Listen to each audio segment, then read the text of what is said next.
Sanibonani wey'ngane zakwethu, ake nginibelele phinde futhi nginamukele kuyona i-channel ehamba phambili, Radio Inkeza. La migaba ngifeze ngintuthu ngakhuluma bathi i-lastborn yamagumede. Ngidana kwethu-ke ngokuthi mhlawumbe usemusha kuleli khazi ngizophinde ngicela nje ukuthi uyasubscribe, ungakhohlwa ukukhomenta no-like nokushare, bese ngilandela ku-Facebook naku-TikTok @Radio Inkezo.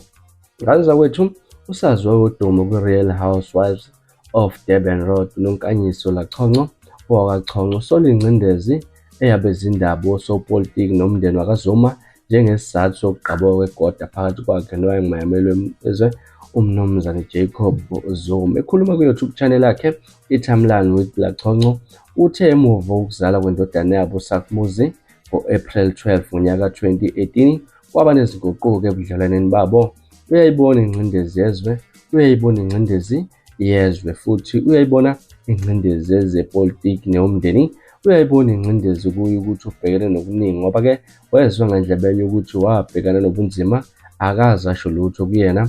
Usho lapho nje athukwa kuyona uLachonco emva kokuvela kodaba uZuma wagcina angasamnaki, wavele wayeka ukumfonela kanjalo futhi nokondla ingane. Eqhuba ukuthi akavelanga nje wayeka, kodwa waqala ngokulokhu embona emuva kwezinyanga kanjalo futhi neminyaka. Uthe wazama ukuxhumana nomunye wamakhosikazi kaZuma kodwa vele wathethiswa, wathi uyaqina ngoba akakazi ukufonela unkosikazi ekubeni eyikhwapha. Ezinye izingane zakubo kaSakhe, indodana yabo, uzazi ezithombeni kuphela. Uthe usebonile manje ukuthi-ke wayengadalelwe ukuphila impilo yangunaphakade noZuma njengoba sephila impilo ezahlukahlukene. Uyabona ukuthi-ke bangabantu abaqhelelene, sekubuka yena, buke yena bahlukene kakhulu, akwazi kwenzakala kanjani kwangase kufanele ugcine sebethandana. Uthe-ke akasathandani noZuma kodwa-ke sebahlanganiswe ingane. Uthe-ke bese kuphela iminyaka emihlanu uZuma agcina ukubona indodana yakhe,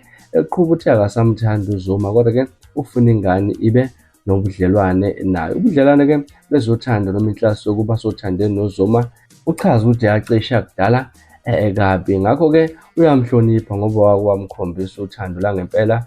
Uthe waqala wathandana noZuma eminyakeni emihlanu kusukela ngo-2011 bangakaze balala, kodwa kwaze kwaba uZuma uyamlobola. Uthe-ke kwaze kwaba wathembisa umshado ngaphambi kokumnikeza ubuntombi bakhe, ekwathi ngo-2017 wakhulela indodana uSakhamuzi embeletha ngo-April. Emuva kweminyaka emine igoda laqabuka ngo-2020, wadolola ukuthi uZuma wanyamalala unomphela okwamphoqa ukuba ingane ayikhulise nonina. Ngane zakwethu ubhale kanjalo intokazi ekade iphefumula ekhasini layo kwi-YouTube-ke laphana ukuthi-ke ngempela akasathandani noZuma kodwa uyafisa ukuthi ingane yakhe ibe nobudlelwane naye laphana kubaba wakhe uZuma ngoba nezinye izingane zakubo ugcina ukuzibona ezithombeni, akasenayo indlela yokuxhumana noyise. Ngane zakwethu ngakuthini mhlawumbe kwakho ukuphawula ngalolu daba?